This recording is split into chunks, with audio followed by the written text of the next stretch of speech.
তার মানে কি? রাম ভক্ত হনুমান বউ ভক্ত, আমি বলিন তোমরা বলে বুঝতে পারেননি? শালা আলাক্সা মসজিদ কেড়ে নিচ্ছে, মৌলবি আছে হুরাদের ওয়াদ। বাবরি মসজিদ কেড়ে নিল মাথায় জুতো মেরে। এ বাবু, খোদার কসম, রাম মন্দির বাবরি মসজিদ ভেঙে হয়নি, ভারতের ৩৫ কোটি মুসলমানদের কলিজা ভেঙে রাম মন্দির হয়েছে। রাম মন্দির বাবরি মসজিদের উপরে নয়, ভারতের ৩৫ কোটি মুসলমানদের বুকের উপরে, কলিজার উপরে হয়েছে। তবে আমি কারিমুল্লাহ বলি, তরুণপুরের মুসলমানের বাচ্চারা, মুসলমানের ছানারা, কান খুলে শুনে নাও, বাবরি মসজিদ চিৎকার করে আর্তনাদ করছে। বসিরহাটের মুসলমান, স্বরূপনগরের মুসলমান আমাকে ভেঙে টুকরো টুকরো খান খান করে দিল। তবে না, আমি তোদের মারামারি করতে বলিনি, তোরা তোদের গ্রামের মসজিদকে দ্বিতীয় বাবরি বানাতে দিস না। 5 ওয়াক্ত আজানে মসজিদে চলে যা, মসজিদকে আবাদ করে দে, মসজিদকে বিরান হতে দিস না। খোদার কসম, আমি নবীর মেম্বারে বসে বলছি, পশ্চিম বাংলায় আমার সঙ্গে কালকের চলুন, আমি 1000 মসজিদ দেখিয়ে দেব, যে মসজিদের ইমাম যেদিন বাড়ি যাবে ইনশাআল্লাহ সেদিন ফজরের আজান কথা বলে না। এরা বলে আমরা উম্মতে মুহাম্মাদি। ওই জন্য আমি কি বললাম, আমি এখন মুসলমানদের নাম দিয়েছি তরমুজ গো। এ বাবু, স্বরূপনগরের লোকেরা তরমুজ কোনোদিন চোখে দেখেননি? তরমুজের বাইরের কালারটা কি? কালো, সবুজ, গ্রিন, যা পারে বলকি যা। কাডলি মাল ভিতরে কি? জোরে বলো। সেই মাল ছাম্বলদারি মুচো মাল, সব খোলা বসে। জিবরাইল, মিকাইল, আজরাইলির খালাতো ভাই। আমি নবীর মেম্বারে বসে বলছি, জলসা শেষ কর দেন, এখান থেকে রাস্তায় উঠতে দেবেন, টুপি পকেটে। এ করিম, বিড়ি দে, বিড়ি দে, বিড়ি দে। আরে হ্যাঁ না না, হ্যাঁ না না, এই জলসা রাস্তা পর্যন্ত যায় না। এসার নামাজ তো দূরের কথা, ফজরের নামাজ সকালবেলা জিবরাইল ঘরে ঢুকলি বুঝতে পারবে, মাল দোকানপাট খুলে ঘুমোবে, তালবে সঠে গাদান। আল্লাহর কি রে বাপ, করিম খাটের ওপর, লুঙ্গি খাটের নিচে। উম্মতে মুহাম্মাদি, ও নবী আমরা তোমার দিওয়ানা। পৌষ মাঘ মাসে বিরাট ঠান্ডা পড়েছে, এ 2 মাস পেচাব করে পানি পানি নেব না, আমরা খালি দিওয়ানা। মানে ছোটবেলায় জন্ম নেছে, মা নাম রেখেছে বাক্কার আলী, একটু বড় হয়েছে বাপ বিসমিল্লাহ করে দিল, বুঝতে পারো। আর গরু গোস্ত খায়, উম্মতে মুহাম্মাদি। ছি ছি ছি ছি ছি ছি। খোদার কসম, বাবরি মসজিদ চলে গেল। তবে আমি এখানে একটা কথা বলবো, বাবরি মসজিদ শহীদ হয়েছে না হয়নি? কথা বল। আচ্ছা, 1992 সালে 6 ডিসেম্বর আমাদের মসজিদ ভাঙা হয়েছে না হয়নি? দিনের বেলায় কারা? আরে যারা গোবর খাওয়া মাল গো, করোনার ভয়ে গরুর মুত খায়। আল্লাহর কি রে বাপ, এ হ্যাঁ না না, এইরাম মালেরা আমাদের মসজিদ ভেঙেছিল না ভাঙেনি? তাহলে আমাদের মসজিদ শহীদ হয়েছে। এখানে আলেম উলামা থাকলে জেনে নেন, আমি নবীর মেম্বারে বসে বলছি, এটা আমাদের ঈমান, এটা আমাদের বিশ্বাস।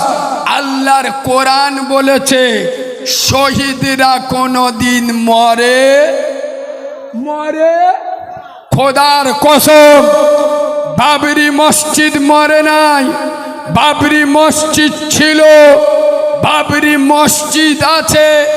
কাল কিয়ামতের সকাল পর্যন্ত বাবরি মসজিদ থাকবে, নারাই তাকবীর।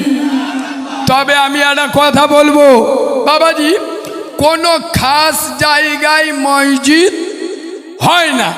আর যদি কেউ জোর করে বানায় ও মসজিদে নামাজ, জোরে বলুন। আচ্ছা, আপনাদের এটা তরুণীপুর অঞ্চল তো? আচ্ছা, আপনাদের গোবিন্দপুর অঞ্চল, আপনাদের গোবিন্দপুরের প্রধান সাহেবের নাম জানেন? একটু বলুন না, এই এলাকার প্রধানকে? খাদিজা বিবি আমার একজন মা, কথা খুব গুরুত্ব দিয়ে শোনেন। এখন এই জায়গাটা আমার কথা 4 কাঠা, এখানে আমার 2 কামরা ঘর আছে। গ্রামের ছেলেরা আমার জায়গা দখল করে নিল, আমার ঘর ভেঙে দিল। আমি খাদিজা বিবি প্রধান সাহেবের কাছে গিয়েছি, প্রধান সাহেবা আমার জায়গা, এই দেখুন আমার ঘর, এই গ্রামের ছেলেরা ভেঙে দেয়। প্রধান সাহেবা বলছে, কারিমুল্লাহ বাবু তোমার জায়গা কতটা? আমি বললাম 4 কাঠা। তোমার ঘর কয় কামরা?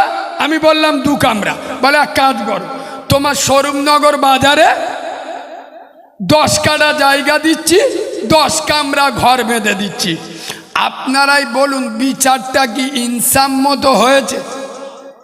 আমার জায়গা কেড়ে নিল এরা, আমার ঘর দখল করে দিল এরা, এরাই এখন ঘর বেঁধে থাকবে, আমি স্বরূপনগরে চলে যাব।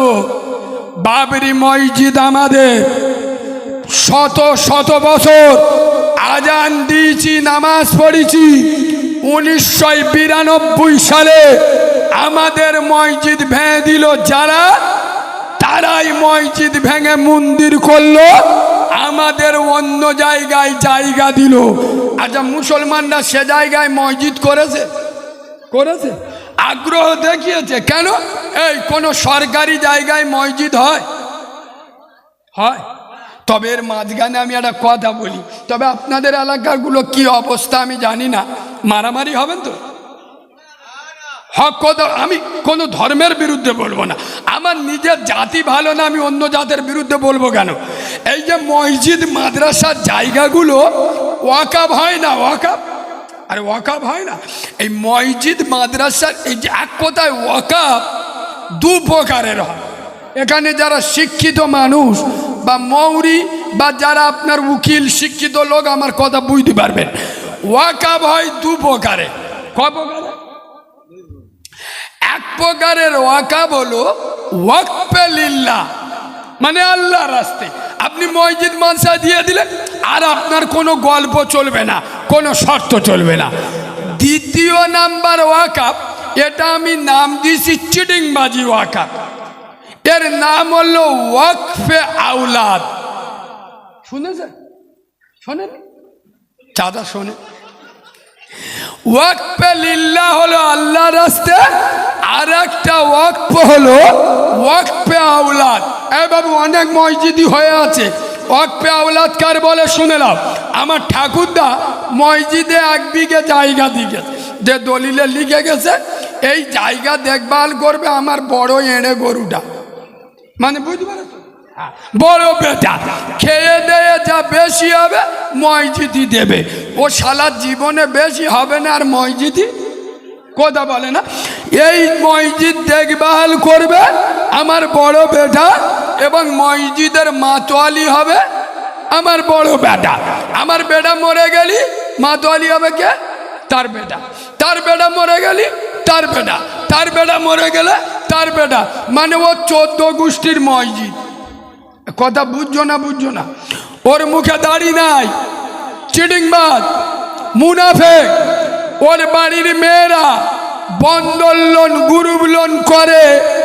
তোর ঠাকুরদা মসজিদের জায়গা দেশে বলে 14 গোষ্ঠী মাতোয়ালি থাকবি? তোর কোন বাপ বলেছে রে চিটিংবাজের বাচ্চা?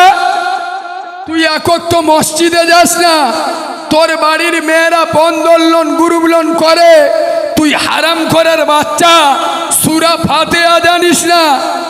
কিয়ামতের দিন আল্লাহ বলে এক কাজ কর, ফেরেশতাতে বড় তরুণীপুরের মসজিদের মাতোয়ালি ধরে, ফেরেশতারা চ্যাং দোলাগো ধরে নিয়ে আল্লাহ বলতে দেখ করিমে সূরা ফাতিহাটা বল। আরে ও আল্লাহ, ও কি আমি জানি? থাম, আমাদের বোর্ড ডাকি কার? বলে ও তো আমাদের বউ জানে, ও কি আমি জানি? আল্লাহ বলবে এক কাজ কর, মালটা ছেঁকে আর জাহান নামে ছেড়ে দে। সূরা ফাতিহা জানে না মসজিদের সেক্রেটারি, সূরা কুল আল্লাহ জানে না মসজিদের সভাপতি। এই বিয়াদবের বাচ্চা, খোদার ঘরের মাতোয়ালি হবে সে, ইমাম বাড়ি গেলে নামাজ পড়ানোর যোগ্যতা রাখে যে। শালা তোর মুখি দাঁড়িনি, এদের আবার বললি হক কথাই, আসল চিত্রগুলো আমি তুলে ধরি, এদের ফাটে। এই দেখো তোমাদের মসজিদের ইমাম, কথা খুব গুরুত্ব দিয়ে শোনে। ও ইমাম সাহেব নিচে গেছে, যাই হোক আপনাদের মসজিদের ইমাম খুব গুরুত্ব দিয়ে শোনে। যদি দাড়িটা চেঁচে আর পোল্ট্রি মুরগির মতো হয়ে মসজিদে নামাজ পড়ায়, এ বাবু এখনকার জন মধ্যরা সব দাড়ি চাঁচে দেখেছে? দেখ কি দেখেছে? বেলেট ইয়ে দিকতেও মেরেছে, ইয়ে দিকতেও মেরেছে, মানে গাছও কেটেছে, গোড়াও উবড়ে দিয়েছে, জিপ দেওয়া ঘইলে কিছু বুঝতে পারবেন না, পুরো কুকুরির ভাইরা ভাই, বুঝতে পারেন? আপনাদের মসজিদের ইমাম যদি দাড়িটা পোল্ট্রি মুরগির মতো চেঁচে আর মসজিদে দাঁড়িয়ে নামাজ পড়ায়, আয় আব্বা ওই ইমামের পিছনে কেউ নামাজ পড়বে? কথা বলে না কেন? দাড়ি চাচা মালের পিছনে নামাজ, বলো কিরাম ফতোয়া মারতে যায় সব মুফতি সাহেবের ভাইরা ভাই, মুফতি সাহেবের বড় বোনাই, মানে ফতোয়া মারতে তো পয়সা লাগে না, আপনারাই ফতোয়া দিলেন, আপনাদের ফতোয়ার উপরে আপনারা টিকে থাকবেন, সরে যাবেন না।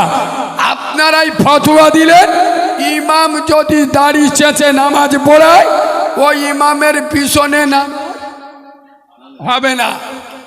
তুই মুসলমানের ছানা দাড়ি চেঁচে হনুমান মুখ হয়ে ইমামের পিছনে দাঁড়িয়ে নামাজ পড়লি কোন লজ্জায়?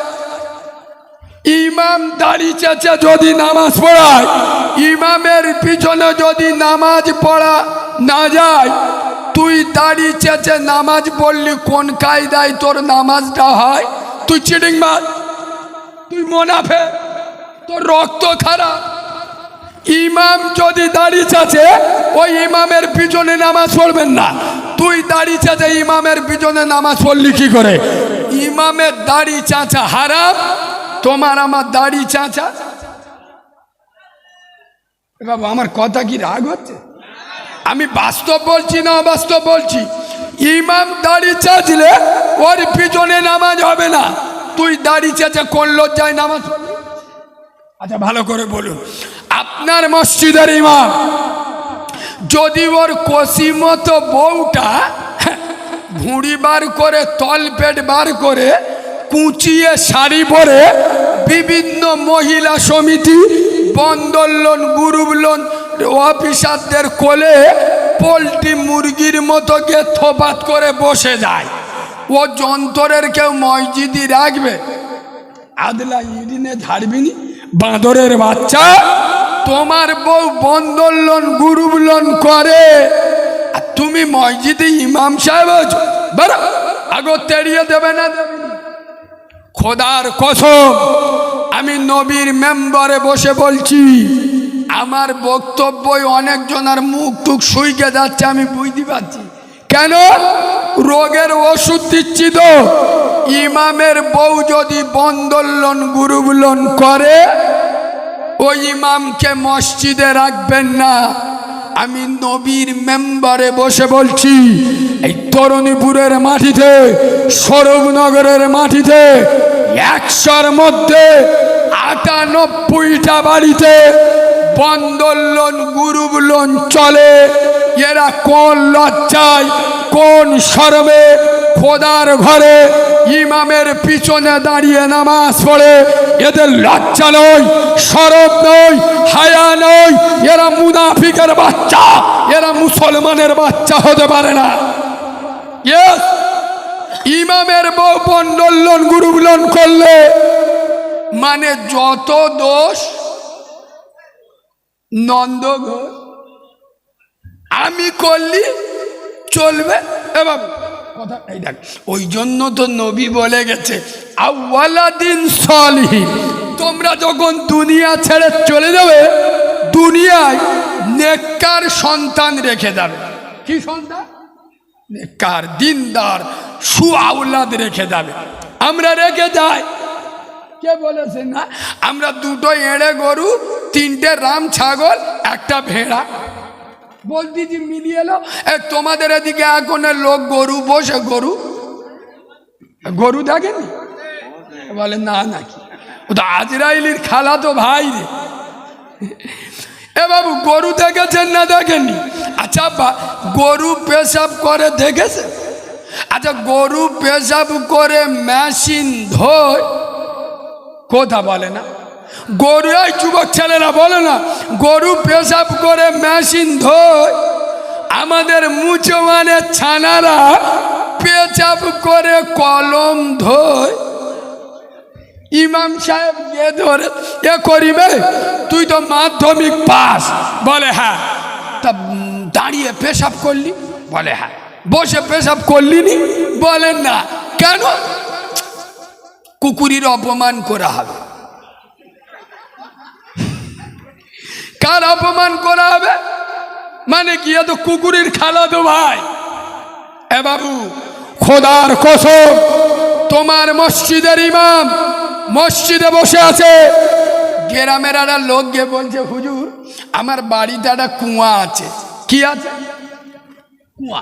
আমার কুয়াতে একটা মরা ইঁদুর পড়ে গেছে, বিরাট দুর্গন্ধ বেরোচ্ছে, কি করব? তা হুজুর বলে এক কাজ করো, কুয়া থেকে 70 বালতি পানি তুলে ফেলে দাও। আব্বা কথা খুব গুরুত্ব দিয়ে শোনে, এ বাড়িতে এসে 70 বালতি পানি তুলে ফেলে দিয়েছে।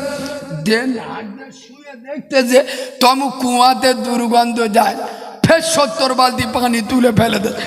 শুয়ে দেখতেছে তমু দুর্গন্ধ যায় না, ফের 70 বালতি পানি তুলে ফেলে, ফের নাক দিয়ে শুয়ে দেখতেছে তমু দুর্গন্ধ যায়। কবার? 3 সাথে 21 মানে কত বালতি? 210। মোল সাহেব ফেলতি বলেছিল ক বালতি? 70 বালতি। এ মাল 210 বালতি পানি তুলে জব্দ হয়ে গেছে। এবার আদলা ঈদ নে ইমাম সাহেবের খুঁজতে, বলে মেরে মাথা ফেটিয়ে দেবো। আয়াব্বা মৌলবীরা কি জিনিস তো এরা জানে না। আমি এই 2-3 দিন আগে একটা জলসায় গিয়েছিলাম আমাদের দক্ষিণ 24 পরগনা। আমার বলতে কালিমুল্লা ভাই আমার মাইনে 3,500, একটু স্টেজে উঠে বলো। আলি দোষ তো তোমার, তুমি মাদ্রাসায় কি পড়া পড়েছো? এই মাঘ মাসে ঠান্ডার সময় অত উজু করো কেন? ঠান্ডার সময় উজু করতে গেলি তো তোমার ঠান্ডা লাগতে পারে, তা ঠান্ডা লাগলি ডাক্তারখানায় গেলি তো 1000 টাকার ওষুধ দেবে, তা তোর মাইনে তো 3,500। যদি 1000 টাকার ওষুধ কিনিস থাকবে কত? 2,500। শালা তুই কি খাবি, তোর বউ কি খাবে, তোর বাচ্চা কি খাবে? 15 দিন উজু করবি, বাকি 15 দিন ওই উজু চালিয়ে দিবি। কথা বলেন, বিনা উজুই বাপের জানাজা পড়িয়ে দিবি, শালা ফেরেশতারাও ধরতে পারবি।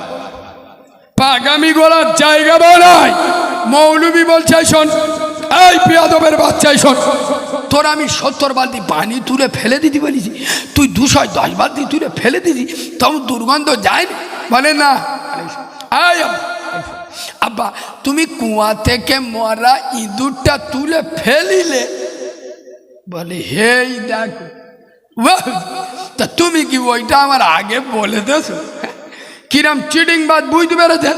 কুয়া থেকে মরা ইঁদুরটা তোলে, ও যদি সারাদিন পানি তুলে ফেলে দেয় কুয়ার পানি পাক হবে? কথা বলে না পাক হবে? এই তরুণীপুরের মুসলমান, খোদার কসম আমি নবীর মেম্বারে বসে বলছি, আজ তরুণীপুরের স্বরূপনগরের মুসলমানের ছানারা, মুসলমানের বাচ্চারা 5 ওয়াক্ত নামাজ পড়ে। আমি নবীর মেম্বারে বসে বলছি, কোন দুধ খা মায়ের লাল মুনাফিকের বাচ্চা যদি না হও, মায়ের স্তনের দুধ যদি খেয়ে থাকো, আমার সামনে দাঁড়িয়ে কথা বলবে, চলে যাব, পিছনে মুনাফিকি করবে না। আমি এখানে বসে দেখিয়ে দেবো, এ মুসলমানের ছানারা, এ মুসলমানের বাচ্চারা 5 ওয়াক্ত নামাজ পড়ে হারাম খায়। মুসলমানের ছানারা রমজানের রোজা রাখে, ইফতারি করে বন্ধন লোনের টাকায়। মুসলমানের বাচ্চারা রমজানের রোজা রাখে, সেহরি করে গ্রুপ লোনের টাকায়। আরে হারামখোরের বাচ্চা, বিয়াদবের বাচ্চা, চিটিংবাজের বাচ্চা, আগে কুয়া থেকে মরা ইঁদুরটা তুলে ফেলে দে।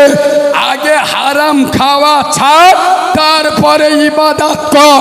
হারাম খেয়ে ইবাদত করলে ইবাদত কবুল হবে? বাবু, আচ্ছা তোমাদের এদিকে একটা কথা বলি, বসিরহাট এলাকার লোকেদের আমি খুব ভালোবাসি। কেন? এরা আমার আল্লামা রুহুল আমিন হুজুরের দেশের লোক। সুবহানাল্লাহ বলো না। আল্লাহ তার কবরটা নূর দিয়ে ভরে দিক, বলেন আল্লাহুম্মা আমিন। বাবু, কোন ব্যক্তি যদি গু বিসমিল্লাহ বলে খায়, হালাল হয়ে যাবে? এরা কথা বলে না। গু বোঝো না? গু মানুষের পায়খানা। গো যদি কেউ বিসমিল্লাহ বলে খায়, হালাল হয়ে যাবে? মুসলমানে ছানা মদ খাচ্ছে, গোপটা কি কায়দায় পাক দিয়ে ধরে করিম বলতে ধারে, তুই এরম ইংরাজি প্যাটার্নের গোপটা ধরে জানি কি বলে, গোপের পানি খাওয়া। খাচ্ছে কি? খাচ্ছে কি? হারাম। কাউরার বাচ্চা না মুসলমানের বাচ্চা? এই আগে দেখছি মে বাবু, আগে দেখতুম কিছু কিছু লোক হজ করে এলি নামের আগে হাজি লিগে ঘুরত। এখন দেখতেছি চাচা ওমরা করে এসে মাল নামের আগে হাজি লিগে ঘুরতে। হ্যাঁ না না, হ্যাঁ না না। তো ওমরা করলি যদি নামের আগে হাজি লিখতে হয়, ছোট ছোট ভাই বোনের হক মেরে খেয়েছি, নামের আগে হারামজাদা লিখে ঘর। কথা বুঝবে? চাচা বুড়ো হয়ে গেছে, এত বড় গো দাড়ি রেখেছে, মোরার ভয় এসে গেছে, মসজিদে লাভে জিবরাইল এসে তো চিনতে পারছে না। আল্লাহ মালটা কে গো? আল্লাহ বলে চিটিংবাজের কিছু বলিনি, বুনির সাথে 10 বছর কথা বলে না, মোরার ভয়ে এত বড় দাড়ি রেখে মসজিদে এসে। আগে হারাম খাওয়া ছাড়ো, পাগামি করার জায়গা নাই। আগে হারাম খাওয়া ছাড়, নইলে করিমের বাপ মরে গেছে, জানাজার মাঠে করিম বাপের এড়ে গরুর মতো চিৎপাত করে শুয়ে গ্রামের লোকেদের বলতে, ও গ্রামের লোকেরা, আমার বাপ যার যার গাঁটোলা বাঁশ দিয়েছে মাফ কর দিও। ঠিক বলেছি না ভুল বলেছি? আমার ভাষাটা হয়তো একটু শুনতে খারাপ লাগলো, সত্য বলেছি না মিথ্যা বলেছি? জানাজার মাঠে মাপ চায় না, চায় না, ওর মাপ হবে? কথা বলে না। হাল হারাম খেয়ে গেলি, মানুষের হক ফাঁকি দিয়ে গেলি, তোর মাপ হয়ে যাবে। এই বাবু এদিকে দেখা।